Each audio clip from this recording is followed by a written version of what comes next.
We're here at Summit Fun, and I'm Dan Johnson speaking with Roy Beiswinger today. Roy and I worked together yesterday on an interesting event. You want to tell us a little bit about what we did yesterday, Roy? It was, well, first of all, to set the backdrop, this is the 10-year anniversary of light sport. Later this like summer, skiing, yeah, it'll yes. be the official. And, and it's time for a review. And USUA and LAMA got together and held a conference. And the point of the whole conference being to see what are the next 10 years going to look like. And a couple things are going on. First of all, there are problems with the rule. I mean, it was a revolutionary rule back 10 years ago, but there were gaps and there's things that needed to be corrected, and those were brought up, as well as what is the future, not just for the aircraft, but for the pilots themselves. That's why it works so well, because LAMA's the aircraft side of things, and then USUA represents pilot interests. Now, you're right about that. We had some FAA people in the room, and I'm going to ask you a little bit about not what offices so much were represented, but what their goals might have been as part of their participation. But they were willing to acknowledge that there were some things that aren't right. Yes. And that need some adjustment and changes and so forth, and that's great. But could we talk a little bit about what they thought about things? Well, one of the things that has been really quiet in the whole light sport world has been all the organizations. Nobody has really been strongly going to the FAA and saying, we need this, or this would help, or this would improve our lot, or this would increase safety. None of that. So what the FAA wanted was to know that there was an interest out there. And one of the big goals of this was to demonstrate that yes, there's an overwhelming desire, not just from organizations, but we had a lot of industry people in there too. Yeah, evidence of that was pretty clear. That the room, we had to bring in extra chairs. Yep. So it was filled to capacity, and this is a conference room that held 20 or so. I think we had 23 people there, right. Something like that, representing a diverse group among the. Yes. It could have been even more diverse, I suppose, but any more, and we would have had trouble getting anything done, I think. Right. So, give us a highlight of who all attended, Roy. Well, the big highlight I think was of course FAA staffers were there, and from not just one office. We had Oklahoma City. Yeah, at least 3 different offices, yes. as I recall. The FAA is divided into a whole bunch of compartments. They even refer to compartmentalization. Exactly. And so obviously you couldn't have everybody there, but we didn't need everybody there. We needed the people there that care something about light aircraft, light kits, light sport. Exactly. And of course USUA and LAMA were represented, not just by us, but by board members. Right. We had AOPA, Dave Ord from that office was really helpful, because this is what he does every day is work with the. He knows the drill real well, yeah. And we had folks there from EAA too, didn't we? EAA was represented. We had IKEA was there. It's the Aircraft Kit Industry Association, right. A new organization, but they've already started to do some good things, and I think they welcome the opportunity to work with some other groups. We're all small and don't have unlimited resources, right. So it can be some challenges, and this was a good thing that way.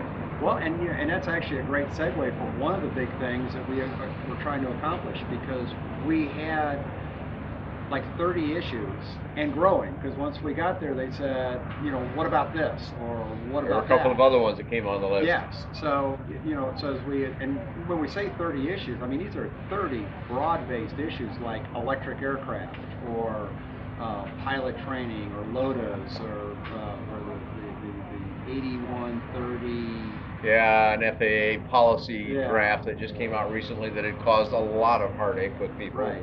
And I think that got brought up pretty well too.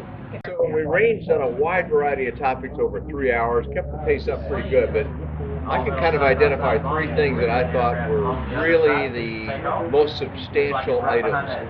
They were electric, commercial use, and training pilots who want to fly in aircraft that are in the slower range, formerly known as ultralights, but they may not all be ultralight, but certainly for 103 ultralights, how do you get training? But let's start back at the top. Electric aircraft got caught up in this FAA draft thing by saying, well, you can't fly with it's just a proposal. They didn't do it. In fact, it's probably going to get changed partly as a result of this. So that's the good news. But said you couldn't fly over populated areas. You couldn't fly two-place. You couldn't do night. You couldn't do IFR.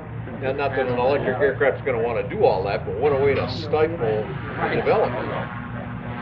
There were a couple different areas that we're dealing with electric, because there's electric ultralights, which is one set of rules, and then electric light sport, which is a whole different set of rules. Right. And we kind of, rolled them both together to say, okay, policy-wise, where do we want to go with this?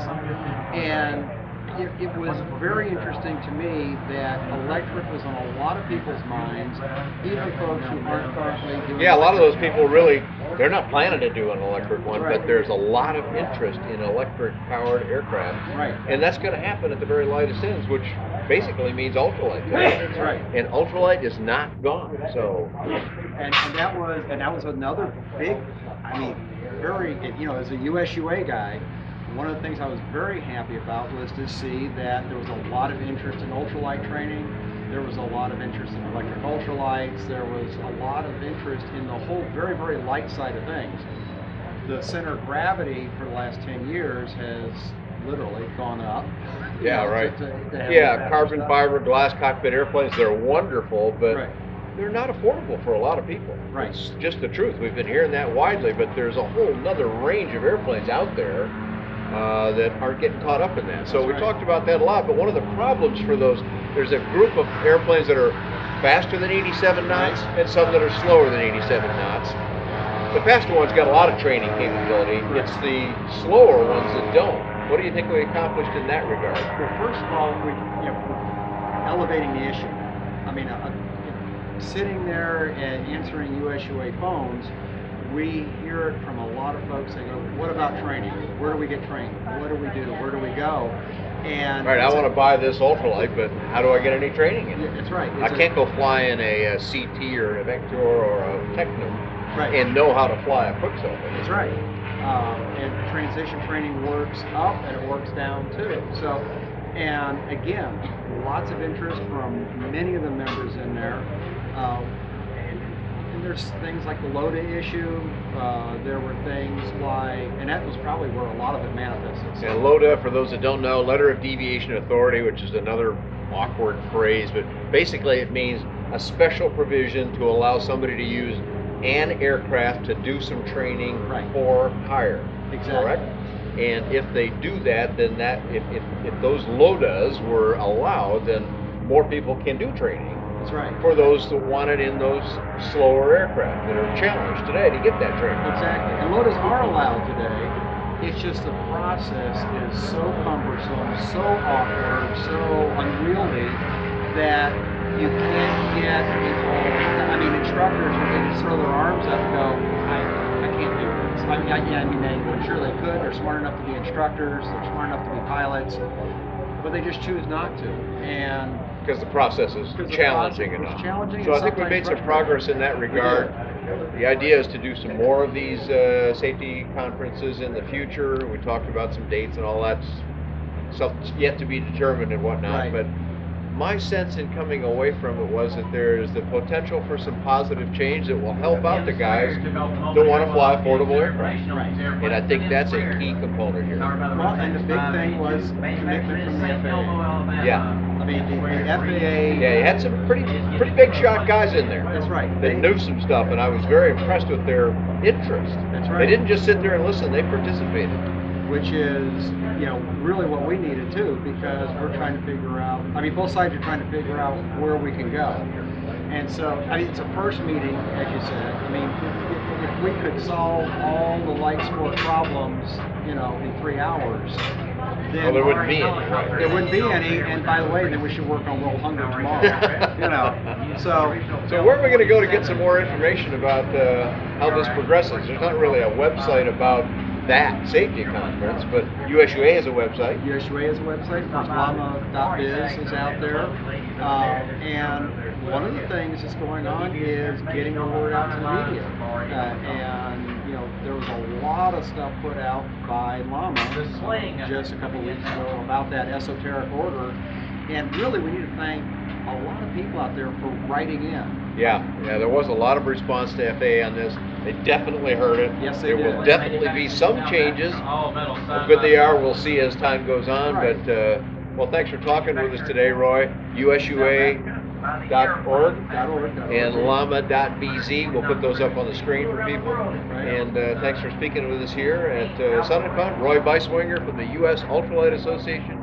I'm Dan Johnson, and in this case I represent the Light Aircraft Manufacturers Association, or LAMA. Thanks so much for watching.